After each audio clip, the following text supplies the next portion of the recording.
ನಮಸ್ಕಾರ ಸ್ನೇಹಿತರೆ, ಸ್ವಾಗತ ನಮ್ಮ ಕೈರುಚಿ ಚಾನಲ್ಗೆ. ಇವತ್ತು ನಾನು ತುಂಬಾ ಸ್ಪೆಷಲಾಗಿ ನ್ಯೂ ಇಯರ್ಗೆ ಅಥವಾ ನೀವೇನಾದರೂ ಸಂಡೇ ಸ್ಪೆಷಲಾಗಿ ವೀಕೆಂಡ್ ಸ್ಪೆಷಲಾಗಿ ಎಗ್ ದಮ್ ಬಿರಿಯಾನಿನ ಮಾಡಬೇಕು ಅಂದ್ಕೊಂಡಿದ್ರೆ ನಾನು ಮಾಡಿರುವ ಈ ವಿಧಾನದಲ್ಲಿ ಖಂಡಿತವಾಗ್ಲೂ ಟ್ರೈ ಮಾಡಿ. ಸೇಮ್ ನಿಮಗೆ ಚಿಕನ್ ಮಟನ್ ಬಿರಿಯಾನಿಕ್ಕಿಂತ ಟೇಸ್ಟ್ ಕೂಡ ತುಂಬ ಸೂಪರಾಗಿರುತ್ತೆ. ಈ ಆಂಧ್ರ ಸ್ಟೈಲಲ್ಲಿ ರೆಸ್ಟೋರೆಂಟ್ಗಳಲ್ಲಿ ಮಾಡುವಂಥ ಟೇಸ್ಟ್ ಬಿರಿಯಾನಿ ಬೇಕು ಅಂದರೆ ಖಂಡಿತವಾಗ್ಲೂ ನಾನು ಮಾಡಿರೋ ವಿಧಾನದಲ್ಲಿ ನೀವು ಒಂದು ಸಲ ಟ್ರೈ ಮಾಡಿ. ತುಂಬ ಸುಲಭವಾಗಿ ಮಾಡ್ಬೋದು. ಬನ್ನಿ ನೋಡೋಣ. ಮೊದಲಿಗೆ ನಾನಿಲ್ಲಿ ಒಂದು ಕಡಾಯಿ ತೊಗೊಂಡಿದ್ದೀನಿ. ಕಡಾಯಿಗೆ ಎಣ್ಣೆನ ಹಾಕ್ಕೊಂಡಿದ್ದೀನಿ. ಎಣ್ಣೆ ಹಾಕ್ಕೊಂಡು ಚೆನ್ನಾಗಿ ಎಣ್ಣೆ ಐ ಫ್ಲೇಮಲ್ಲಿ ಕಾದಿರಬೇಕು.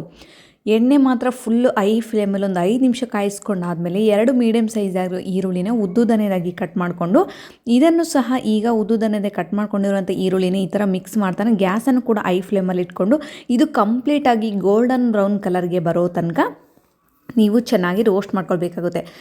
ಮೇನ್ ಫಸ್ಟ್ ಪ್ರೋಸೆಸ್ ಅಂದರೆ ಇದು. ಮೊದಲಿಗೆ ಈರುಳ್ಳಿಯನ್ನು ಚೆನ್ನಾಗಿ ನೀವು ಕಟ್ ಮಾಡಿಕೊಂಡು ಈ ಥರ ಐ ಫ್ಲೇಮಲ್ಲಿ ಇಟ್ಕೊಂಡು ಗೋಲ್ಡನ್ ಬ್ರೌನ್ ಕಲರ್ಗೆ ಬರೋ ತನಕ ಕಂಪ್ಲೀಟಾಗಿ ಈರುಳ್ಳಿ ಕಲರ್ ಚೇಂಜ್ ಆಗಬೇಕು. ಫೈನಲಾಗಿ ಈರುಳ್ಳಿ ಕೂಡ ಚೆನ್ನಾಗಿ ಗೋಲ್ಡನ್ ಬ್ರೌನ್ ಕಲರ್ಗೆ ಟರ್ನ್ ಆಗಿದೆ. ಈಗ ಒಂದು ಪ್ಲೇಟಿಗೆ ತಗೊಂಡು ಸೈಡಲ್ಲಿಡಿ. ನೆಕ್ಸ್ಟ್ ನಾನಿಲ್ಲಿ ಒಂದು ಪಾತ್ರೆ ತೊಗೊಂಡಿದ್ದೀನಿ ಅಕ್ಕಿಗೆ ಕುದಿಸ್ಲಿಕ್ಕೆ. ಒಂದು ಪಾತ್ರೆಗೆ ನಾನಿಲ್ಲಿ ನೀರನ್ನು ಹಾಕ್ಕೊಳ್ತಾ ಇದ್ದೀನಿ. ನೀರು ಸ್ವಲ್ಪ ಜಾಸ್ತಿ ಆದರೂ ಪರವಾಗಿಲ್ಲ, ನಾವು ಅಕ್ಕಿಯನ್ನು ಬಸಿತೀವಲ್ವ, ಹಾಗಾಗಿ ಬಸಿಯೋದ್ರಿಂದ ನೀರನ್ನು ಸ್ವಲ್ಪ ಎಕ್ಸ್ಟ್ರಾ ಹಾಕ್ಕೊಂಡ್ರೂ ಪರವಾಗಿಲ್ಲ.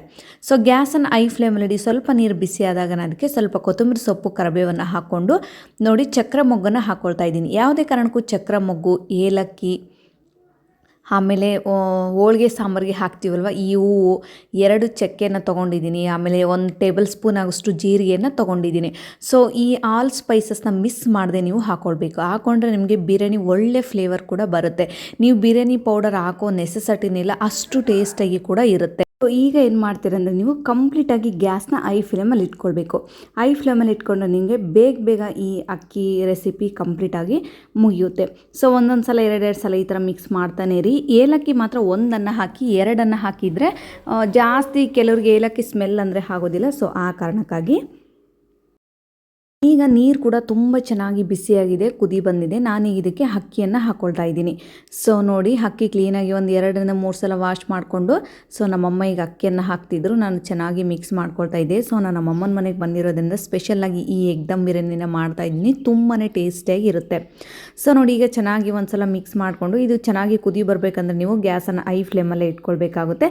ಇದಕ್ಕೆ ನಾನೀಗ ತುಪ್ಪವನ್ನು ಹಾಕ್ಕೊಳ್ತಾ ಇದ್ದೀನಿ.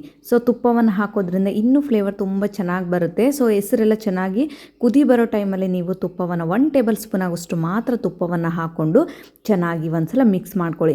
ನೀವೇನಾದರೂ ಹೊರಗಡೆ ಹೋಗಿ ತಿನ್ನೋದಕ್ಕಿಂತ ತುಂಬ ಸಿಂಪಲಾಗಿ ಮನೆಯಲ್ಲೇ ಅತಿ ಕಡಿಮೆ ಸಮಯದಲ್ಲಿ ಮಾಡುವಂಥ ಈ ಎಗ್ ದಮ್ ಬಿರಿಯಾನಿ ಖಂಡಿತವಾಗ್ಲೂ ತುಂಬ ರುಚಿಯಾಗಿರುತ್ತೆ. ನೀವೇನಾದರೂ ಚಿಕನ್ ಮಟನ್ ಊಟ ಮಾಡಲ್ಲ ಅನ್ನೋರು ಈ ಎಗ್ ದಮ್ ಬಿರಿಯಾನಿನ ಒಂದ್ಸಲ ಖಂಡಿತವಾಗ್ಲೂ ಟ್ರೈ ಮಾಡಿ.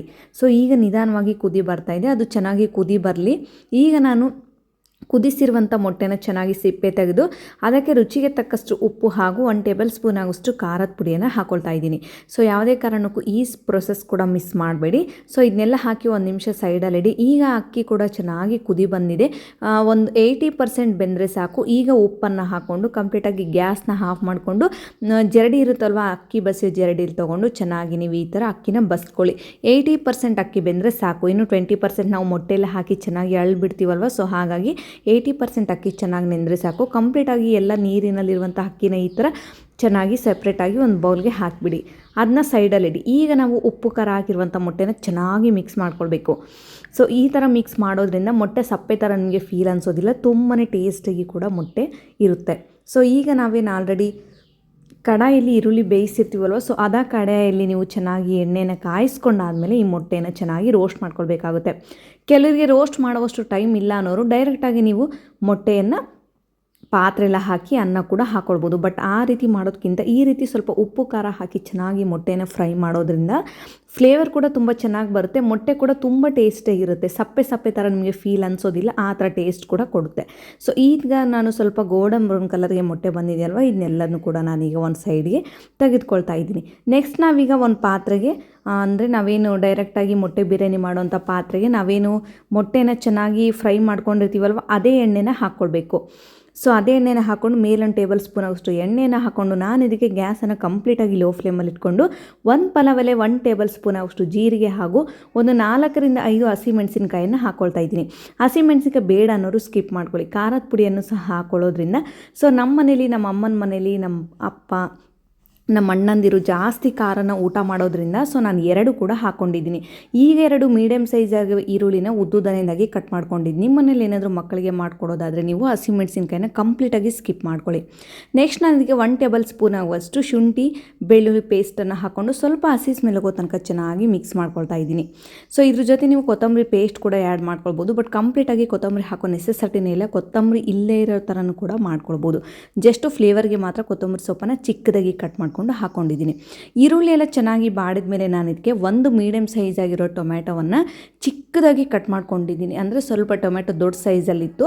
ಸೊ ಅದನ್ನು ಚಿಕ್ಕದಾಗಿ ಕಟ್ ಮಾಡ್ಕೊಳ್ಳಿ. ಚಿಕ್ಕದಾಗಿ ಕಟ್ ಮಾಡ್ಕೊಳ್ಳೋದ್ರಿಂದ ಬೇಗ ಕೂಡ ಟೊಮ್ಯಾಟೊ ಚೆನ್ನಾಗಿ ಸ್ಮ್ಯಾಶ್ ಥರ ಚೆನ್ನಾಗಿ ಬೇಯುತ್ತೆ. ಒಂದು 3 ನಿಮಿಷ ಎಲ್ಲ ಚೆನ್ನಾಗಿ ಟೊಮೆಟೊ ಈರುಳ್ಳಿ ಎಲ್ಲ ಬಾಡಿದ ಮೇಲೆ ನಾವು ಇದಕ್ಕೆ ಚಿಟಿಕೆ ಮಾತ್ರ ಅರಿಶಿನ ಪುಡಿಯನ್ನು ಹಾಕ್ಕೊಳ್ಳಿ. 2 ಸ್ಪೂನ್ ಆಗುವಷ್ಟು ಖಾರದ ಪುಡಿಯನ್ನು ಹಾಕ್ಕೊಂಡಿದ್ದೀನಿ. ಇದು ಸ್ವಲ್ಪ ಕಲರ್ ಜಾಸ್ತಿ ಇದೆ. ಸೊ ಹಾಗಾಗಿ 2 ಟೇಬಲ್ ಸ್ಪೂನ್ ಆಗುವಷ್ಟು ಖಾರದ ಪುಡಿ. ಸೊ ಹೇಳಿದ್ನಲ್ಲ, ನಮ್ಮ ಮನೆಯಲ್ಲಿ ಸ್ವಲ್ಪ ಖಾರ ಜಾಸ್ತಿ ಊಟ ಮಾಡೋದ್ರಿಂದ ಹಸಿಮೆಣಸಿನ್ಕಾಯಿ ಹಾಗೂ ಖಾರದ ಪುಡಿ 2 ಕೂಡ ಹಾಕ್ಕೊಂಡಿದ್ದೀನಿ. ಖಾರದ ಪುಡಿಯನ್ನೆಲ್ಲ ಹಾಕ್ಕೊಂಡು ಒಂದ್ಸಲ ಚೆನ್ನಾಗಿ ಮಿಕ್ಸ್ ಮಾಡ್ಕೊಂಡಾದ್ಮೇಲೆ ನೀವು 2 ಟೇಬಲ್ ಸ್ಪೂನ್ ಆಗುವಷ್ಟು ಧನಿಯಾ ಪೌಡರನ್ನು ಹಾಕ್ಕೊಳ್ಬೇಕಾಗುತ್ತೆ. ಧನಿಯಾ ಪೌಡರ್ನೆಲ್ಲ ಹಾಕ್ಕೊಂಡು ಚೆನ್ನಾಗಿ ಒಂದ್ಸಲ ಮಿಕ್ಸ್ ಮಾಡ್ಕೊಳ್ಳಿ. ನಾನು ಯಾವುದೇ ರೀತಿ ಮಸಾಲೆ ಪೌಡರ್ಗಳನ್ನು ಆ್ಯಡ್ ಮಾಡಿಲ್ಲ. ಸಿಂಪಲಾಗಿ 2 ಟೇಬಲ್ ಸ್ಪೂನ್ ಆಗುವಷ್ಟು ಧನ್ಯ ಮಸಾಲ, 1 ಟೇಬಲ್ ಸ್ಪೂನ್ ಆಗುವಷ್ಟು ಗರಂ ಮಸಾಲವನ್ನು ಹಾಕ್ಕೊಂಡು ಚೆನ್ನಾಗಿ ಒಂದ್ಸಲ ಹಸಿ ಸ್ಮೆಲ್ ಹೋಗೋ ತನಕ ಮಿಕ್ಸ್ ಮಾಡ್ಕೊಂಡಾದ್ಮೇಲೆ ನಾನು ಅದಕ್ಕೆ ಈಗ ಟೀ ಕುಡಿಯೋ ಗ್ಲಾಸ್ ಏನಿರುತ್ತಲ್ವ ಅದ್ರಲ್ಲಿ ಸ್ವಲ್ಪ ಗ್ರೇವಿ ಥರ ಆಗಬೇಕು. ಯಾಕೆಂದರೆ ಈ ಥರ ತುಂಬ ಗಟ್ಟಿಯಾಗಿದ್ದರೆ ಬಿರಿಯಾನಿಗೆ ಸ್ವಲ್ಪ ರಸಮ್ ಥರ ಅನಿಸೋದಿಲ್ಲ. ಸೊ ಹಾಗಾಗಿ ನಾನೇನು ಮಾಡಿದ್ದೀನಿ ಅಂದರೆ ಮಿಕ್ಸ್ ಮಾಡ್ತಾ ನೀರನ್ನು ಹಾಕ್ಕೊಂಡು ಅದು ಚೆನ್ನಾಗಿ ಕುದಿ ಬಂದಮೇಲೆ ಮೊಸರನ್ನು ಹಾಕ್ಕೊಳ್ತಾ ಇದ್ದೀನಿ. 3 ಟೇಬಲ್ ಸ್ಪೂನ್ ಆಗುವಷ್ಟು ಗಟ್ಟಿ ಮೊಸರನ್ನು ಹಾಕ್ಕೊಂಡು ಒಂದ್ಸಲ ಚೆನ್ನಾಗಿ ಮಿಕ್ಸ್ ಮಾಡ್ಕೊಳ್ಳಿ. ಸೊ ಯಾವುದೇ ಕಾರಣಕ್ಕೂ ಮೊಸರನ್ನು ಮಿಸ್ ಮಾಡದೆ ಹಾಕಿ. ನಿಮಗೆ ಎಲ್ಲ ಬಿರಿಯಾನಿ ಟೇಸ್ಟ್ ಬರಬೇಕು, ಒಂದೊಂದು ಅಕ್ಕಿ ಕೂಡ ಅನ್ನದ ಕೂಡ ಟೇಸ್ಟ್ ಬರಬೇಕಂದ್ರೆ ಮೊಸರನ್ನು ಮಿಸ್ ಮಾಡದೆ ಹಾಕಿ ಚೆನ್ನಾಗಿ ಈ ಥರ ಸುತ್ತಲೂ ಎಣ್ಣೆ ಬರೋ ಥರ ಕುದಿ ಬರಬೇಕು. ಸೊ ಈಗ ಕುದಿ ಬಂದ ತಕ್ಷಣ ಏನು ಮಾಡ್ತೀರಾ ಅಂದರೆ ಗ್ಯಾಸನ್ನು ಕಂಪ್ಲೀಟಾಗಿ ಆಫ್ ಮಾಡ್ಕೊಳ್ಳಿ. ಈಗ ಆಫ್ ಮಾಡಿಕೊಂಡು ನಾವೇನು ರೆಡಿ ಮಾಡಿರ್ತೀವಲ್ವ ಈ ತಿಕ್ಕಾಗಿರುವಂಥ ಮೊಟ್ಟೆ ಗ್ರೇವಿನ, ಇದನ್ನು ಚೆನ್ನಾಗಿ ನಾವು ಈಗ ಒಂದು ಮೊಟ್ಟೆ ತೆಗೆದಿರ್ತೀವಲ್ವ ಸೊ ಅದೇ ಬೌಲ್ಗೆ ಟ್ರಾನ್ಸ್ಫರ್ ಮಾಡ್ಕೊಳ್ಳಿ. ಯಾಕೆಂದರೆ ಇದು ಎಲ್ಲದೂ ಕೆಳಗಡೆ ನಾವು ಈ ಥರ ಗ್ರೇವಿನ ಬಿಟ್ಬಿಟ್ರೆ ಅನ್ನಕ್ಕೆ ಸರಿಯಾಗಿ ಹತ್ತೋದಿಲ್ಲ. ಸೊ ಹಾಗಾಗಿ ನಾನೇನು ಮಾಡಿದ್ದೀನಿ ಅಂದರೆ ಕಂಪ್ಲೀಟಾಗಿ ಗ್ಯಾಸ್ನ ಆಫ್ ಮಾಡ್ಕೊಂಬಿಡಿ. ಆಫ್ ಮಾಡಿಕೊಂಡು ಕೆಳಗಡೆ ಒಂದು 3 ರಿಂದ 4 ಟೇಬಲ್ ಸ್ಪೂನ್ ಮಾತ್ರ ನಿಮಗೆ ಅದು ಹಸಿಮೆಣಸಿನ್ಕಾಯಿ ಈರುಳ್ಳಿ ಪೇಸ್ಟ್ ಇರಬೇಕು. ಗ್ಯಾಸನ್ನು ಈಗ ಆಫ್ ಮಾಡಿಕೊಂಡು ಉದುರಾಗಿರುವಂಥ ರೈಸ್ನ ನಾವೇನು ಆಲ್ರೆಡಿ ಕುಕ್ ಮಾಡ್ಕೊಂಡಿರ್ತೀವಲ್ವ ಆ ರೈಸು ಅದನ್ನು ಇದಕ್ಕೆ ಚೆನ್ನಾಗಿ ಹಾಕ್ಕೊಳ್ತಾ ಬನ್ನಿ. ಸ್ವಲ್ಪ ಅನ್ನ ಏನಾದರೂ ಗಟ್ಟಿ ಥರ ಉಂಡೆ ಥರ ಇದ್ದರೆ ಅದನ್ನು ಚೆನ್ನಾಗಿ ಒಂದು ಪ್ಲೇಟ್ಗೆ ಟ್ರಾನ್ಸ್ಫರ್ ಮಾಡಿಕೊಂಡು ಅದೆಲ್ಲ ಉದುರು ಥರ ಮಾಡ್ಕೊಳ್ಳಿ. ಚಿಕ್ಕದಾಗಿ ಉಂಡೆ ಏನಾದರೂ ಇದ್ದರೆ ಅಲ್ಲೇ ನೀವು ಮಿಕ್ಸ್ ಮಾಡುವಾಗಲೇ ಒಂದು ಸಲ ಚೆನ್ನಾಗಿ ಸ್ಪೂನಿಂದ ಅಂದ್ಕೊಂಡ್ರೆ ಅದು ಮಿಕ್ಸ್ ಆಗುತ್ತೆ. 1 ರೌಂಡ್ ಅಕ್ಕಿಯನ್ನು ಹಾಕ್ಕೊಂಡಾದಮೇಲೆ ನೆಕ್ಸ್ಟ್ ನಾನು ಇದಕ್ಕೆ ಈ ಮೊಟ್ಟೆ ಮತ್ತು ಮೊಟ್ಟೆ ಗ್ರೇವಿ ಕೂಡ 2 ಕೂಡ ಸ್ಟೆಫನ್ನು ಹಾಕ್ಕೊಳ್ತಾ ಇದ್ದೀನಿ. ಈ ಥರ ಹಾಕೋದ್ರಿಂದ ಬಿರಿಯಾನಿ ತುಂಬಾ ಟೇಸ್ಟಿಯಾಗಿರುತ್ತೆ. ಎಲ್ಲ ಕಡೆನೂ ಈ ಥರ ಮಸಾಲೆಯನ್ನು ಅಪ್ಲೈ ಮಾಡೋದ್ರಿಂದ ಎಲ್ಲ ಕಡೆನೂ ಬಿರಿಯಾನಿ ಟೇಸ್ಟ್ ಕೂಡ ಫ್ಲೇವರ್ ಕೂಡ ಬರುತ್ತೆ. ಸೊ ಈ ಥರ ಚೆನ್ನಾಗಿ ಸುತ್ತಲೂ ಮತ್ತೆ 2 ಮೊಟ್ಟೆಯನ್ನು 3 ಮೊಟ್ಟೆಯನ್ನು ಹಾಕ್ಕೊಂಡು ನಾನು ಕೆಳಗಡೆ ಯಾವುದೇ ರೀತಿ ಮೊಟ್ಟೆಯನ್ನು ಹಾಕಿಲ್ಲ. 2ನೇ ರೌಂಡ್ಗೆ ಮಾತ್ರ 3 ಮೊಟ್ಟೆಯನ್ನು ಹಾಕ್ಕೊಂಡು ಚೆನ್ನಾಗಿ ಈ ಥರ ಸ್ಟೆಫನ್ನೆಲ್ಲ ಅಪ್ಲೈ ಮಾಡಿ ನೆಕ್ಸ್ಟ್ ನಾನು ಇದ್ರ ಮೇಲೆ ಮತ್ತೆ ಉದುರಾಗಿರುವಂಥ ರೈಸ್ನ ಹಾಕ್ಕೊಳ್ತಾ ಇದ್ದೀನಿ. ನೋಡಿ ಈ ಥರ ಕಂಪ್ಲೀಟಾಗಿ ನೀವು ಸ್ಟೆಪ್ಪು ಪೂರ್ತಿ ಅಂದರೆ ರೈಸ್ ಕಂಪ್ಲೀಟಾಗಿ ಖಾಲಿ ಆಗೋ ತನಕ ಇದೇ ಥರ ಪ್ರೊಸೆಸ್ನ ಫಾಲೋ ಮಾಡಬೇಕಾಗುತ್ತೆ. ಈ ಥರ ಮೊಟ್ಟೆ ಎಲ್ಲ ತುಂಬ ಚೆನ್ನಾಗಿ ಅದ್ರ ಮೇಲೆ ಚೆನ್ನಾಗಿ ಅಪ್ಲೈ ಮಾಡಿಕೊಂಡು ಈಗ ನಾನು ಇದಕ್ಕೆ ನಾವು ಆಲ್ರೆಡಿ ರೋಸ್ಟ್ ಮಾಡಿ ಇಟ್ಕೊಂಡಿರ್ತೀವಲ್ವ ಈರುಳ್ಳಿನ, ಆ ಈರುಳ್ಳಿನ ಚೆನ್ನಾಗಿ ಇದ್ರ ಮೇಲೆ ಅಲ್ಲಿ ಚೆನ್ನಾಗಿ ಅಪ್ಲೈ ಮಾಡ್ತಾ ಬನ್ನಿ. ಹಂಗಾದರೆ ಮಾತ್ರ ನಿಮಗೆ ಎಲ್ಲ ಬಿರಿಯಾನಿ ಅನ್ನದ ಕಡೆನೂ ಎಲ್ಲ ಸ್ಟೆಫನ್ ಕೂಡ ಬರುತ್ತೆ. ನೆಕ್ಸ್ಟ್ ನಾನಿಲ್ಲಿ ಉಳಿದಿರ್ತಕ್ಕಂಥ ಮೊಟ್ಟೆಯನ್ನು ಹಾಕ್ಕೊಳ್ತಾ ಇದ್ದೀನಿ. ಅಂದರೆ ಉಳಿದ 2 ಮೊಟ್ಟೆಗಳನ್ನು 5 ಮೊಟ್ಟೆಯನ್ನು ಹಾಕಿದ್ದೆ. 3 ಮೊಟ್ಟೆನ ಸೆಕೆಂಡ್ ರೌಂಡಲ್ಲಿ ಹಾಕಿದ್ದೀನಿ. ಇನ್ನು 2 ಮೊಟ್ಟೆನ ನಾನು ಥರ್ಡ್ ರೌಂಡಲ್ಲಿ ಈ ಥರ ಚೆನ್ನಾಗಿ ಸ್ಟೆಫನ್ ಕೂಡ ಸ್ವಲ್ಪನೇ ಹಾಕ್ಕೊಂಡು ಅಪ್ಲೈ ಮಾಡಿದ್ದೀನಿ. ನೆಕ್ಸ್ಟ್ ಈಗ ಉದುರಾಗಿರುವಂಥ ರೈಸ್ನು ಕೂಡ ಹಾಕ್ಕೊಂಡು ಚೆನ್ನಾಗಿ ಈ ಥರ ಸುತ್ತಲೂ ಅನ್ನವನ್ನು ಹಾಕಿ. ಖಂಡಿತವಾಗ್ಲೂ ನೀವೇನಾದರೂ ಒಂದು ಸಲ ಟ್ರೈ ಮಾಡಿಲ್ಲ ಅಂದರೆ, ಸೊ ನೀವೇನಾದರೂ ಚಿಕನ್ ಮಟನ್ ಊಟ ಮಾಡಲ್ಲ ಅನ್ನೋರು, ಮೊಟ್ಟೆ ಊಟ ಮಾಡ್ತೀವಿ ಅನ್ನೋರು ಖಂಡಿತವಾಗ್ಲೂ ನೀವು ಒಂದು ಸಲ ಟ್ರೈ ಮಾಡಿ ನೋಡಿ. ಒಂದು ಸಲ ಇದ್ರ ಟೇಸ್ಟ್ ನಿಮಗೇನಾದರೂ ಗೊತ್ತಾದರೆ ನೀವೇ ಮಾಡ್ಕೊಂಡು ತಿಂತೀರಾ, ಅಷ್ಟು ಟೇಸ್ಟಾಗಿ ಕೂಡ ಇರುತ್ತೆ. ಫೈನಲಾಗಿ ಸ್ವಲ್ಪ ಮೇಲಿರುವಂಥ ಈರುಳ್ಳಿಯನ್ನು ಹಾಕ್ಕೊಂಡು ಸ್ವಲ್ಪ ಮೇಲೆ ಕೊತ್ತಂಬರಿ ಪುದೀನ ಫ್ಲೇವರ್ಗೆ ಹಾಕ್ಕೊಳ್ತಾ ಇದ್ದೀನಿ ಅಷ್ಟೇ. ಸೊ ಈಗ ನಾನು ಇದಕ್ಕೆ ದ್ರಾಕ್ಷಿಯನ್ನು ಹಾಕ್ಕೊಳ್ತಾ ಇದ್ದೀನಿ. ಸೊ ನಾನು ಯಾವುದೇ ರೀತಿ ರೋಸ್ಟ್ ಮಾಡಿಲ್ಲ, ಹಸಿಯಾಗಿರುವಂಥ ದ್ರಾಕ್ಷಿನೇ ಹಾಕ್ಕೊಂಡಿದ್ದೀನಿ. ನೀವು ಬೇಕಿದ್ರೆ ಗೋಡಂಬಿ ಕೂಡ ಹಾಕ್ಕೊಳ್ಬೋದು. ನಾವೇನು ಮೊಟ್ಟೆ ಬೌಲ್ ಇರುತ್ತಲ್ವ, ಸೊ ಅದರಲ್ಲಿ ಸ್ವಲ್ಪ ಹುಳಿ ಆಗೇ ಇರುತ್ತೆ, ಇದು ಮೊಟ್ಟೆ ಗ್ರೇವಿ ಮಸಾಲ ಆಗೇ ಇರುತ್ತಲ್ವ, ಸೊ ಅದರಲ್ಲಿ ಸ್ವಲ್ಪ ನೀರನ್ನು ಮಿಕ್ಸ್ ಮಾಡ್ಕೊಂಡು ಈ ಥರ ಸುತ್ತಲೂ ಹಾಕೋದ್ರಿಂದ ಅನ್ನ ಚೆನ್ನಾಗಿ ಮೆತ್ತಗೆ ಮೃದುವಾಗಿ ಹಳ್ಕೊಳ್ಳುತ್ತೆ.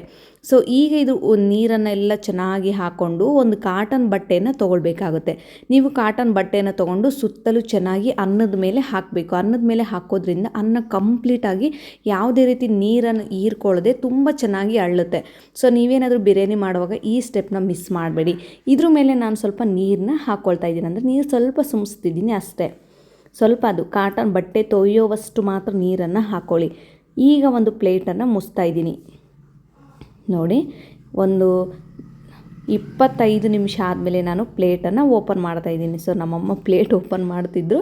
ಸೊ ಫೈನಲ್ ಆಗಿ ತುಂಬಾ ಟೇಸ್ಟಿಯಾಗಿ ಮನೆಯೆಲ್ಲ ಘಮ ಘಮ ಅನ್ನೋ ಥರ ನಿಮಗೆ ಎಗ್ ದಮ್ ಬಿರಿಯಾನಿ ಕೂಡ ಸೂಪರ್ ಡೂಪರಾಗಿ ರೆಡಿಯಾಗಿದೆ. ಈಗ ಇದನ್ನು ನಾನು ಬಿಸಿ ಇರುವಾಗಲೇ ಚೆನ್ನಾಗಿ ಮಿಕ್ಸ್ ಮಾಡ್ಕೊಳ್ತಾ ಇದ್ದೀನಿ. ಸೊ ನೀವು ಆರೋವ ತನಕ ವೆಯ್ಟ್ ಮಾಡಬೇಡಿ, ಬಿಸಿ ಇರುವಾಗಲೇ ಚೆನ್ನಾಗಿ ಮಸಾಲೆ ಎಲ್ಲ ಬಿರಿಯಾನಿಗೆ ಹತ್ಕೊಳ್ಳೋ ಥರ ಈ ಥರ ಮಿಕ್ಸ್ ಮಾಡಿ. ಮೊಟ್ಟೆ ಸೈಡಲ್ಲಿ ಒಂದು ಪ್ಲೇಟಲ್ಲಿ ಎತ್ತಿಟ್ಬಿಡಿ. ಎತ್ತಿಟ್ಕೊಂಡು ಈ ಥರ ಅನ್ನವನ್ನೆಲ್ಲ ಚೆನ್ನಾಗಿ ಮಿಕ್ಸ್ ಮಾಡ್ಕೊಳ್ಳಿ. ಕೆಲವರಿಗೆ ಮಿಕ್ಸ್ ಮಾಡ್ಕೊಂಡು ಊಟ ಮಾಡಲ್ಲ ಅನ್ನೋರು ಸೆಪ್ರೇಟಾಗಿ ಅದೇ ಥರ ಅನ್ನವನ್ನು ಹಾಕ್ಕೊಂಡು ಊಟ ಮಾಡ್ಬೋದು. ಸೊ ನೀವೇನಾದರೂ ಟ್ರೈ ಮಾಡಿಲ್ಲ ಅಂದರೆ ಖಂಡಿತವಾಗ್ಲೂ ಒಂದು ಸಲ ಟ್ರೈ ಮಾಡಿ ನನಗೆ ಕಾಮೆಂಟ್ ಮೂಲಕ ತಿಳಿಸೋದನ್ನು ಮಾತ್ರ ಮರಿಬೇಡಿ. ಸೊ ನೀವಿನ್ನೂ ನನ್ನ ಚಾನಲ್ಗೆ ಸಬ್ಸ್ಕ್ರೈಬ್ ಆಗಿಲ್ಲ ಅಂದರೆ ಸೊ ಲೈಕ್ ಮಾಡಿ, ಶೇರ್ ಮಾಡಿ ಹಾಗೂ ಸಬ್ಸ್ಕ್ರೈಬ್ ಮಾಡೋದನ್ನು ಮಾತ್ರ ಮರಿಬೇಡಿ. ಸೊ ನನ್ನ ವೀಡಿಯೋ ನೋಟಿಫಿಕೇಷನ್ ನಿಮಗೆ ಮೊದಲು ಬರಬೇಕು ಅಂದರೆ ನೀವು ಯಾವುದೇ ಕಾರಣಕ್ಕೂ ಬೆಲ್ಲೈಕನ್ನ ಕ್ಲಿಕ್ ಮಾಡೋದು ಮಾತ್ರ ಮರಿಬೇಡಿ. ಸೊ ಫೈನಲ್ ಆಗಿ ಈಗ ನಾನು ಒಂದು ಪ್ಲೇಟ್ಗೆ ಟ್ರಾನ್ಸ್ಫರ್ ಮಾಡ್ಕೊಳ್ತಾ ಇದ್ದೀನಿ. ತುಂಬಾ ಟೇಸ್ಟಿಯಾಗಿ ಫ್ಲೇವರ್ಫುಲ್ಲಿಯಾಗಿ ಮೊಟ್ಟೆ ಬಿರಿಯಾನಿ ರೆಡಿ. ಸೊ ಸಿಗೋಣ ಮತ್ತೆ ಮುಂದಿನ ವೀಡಿಯೋದಲ್ಲಿ. ಧನ್ಯವಾದಗಳು.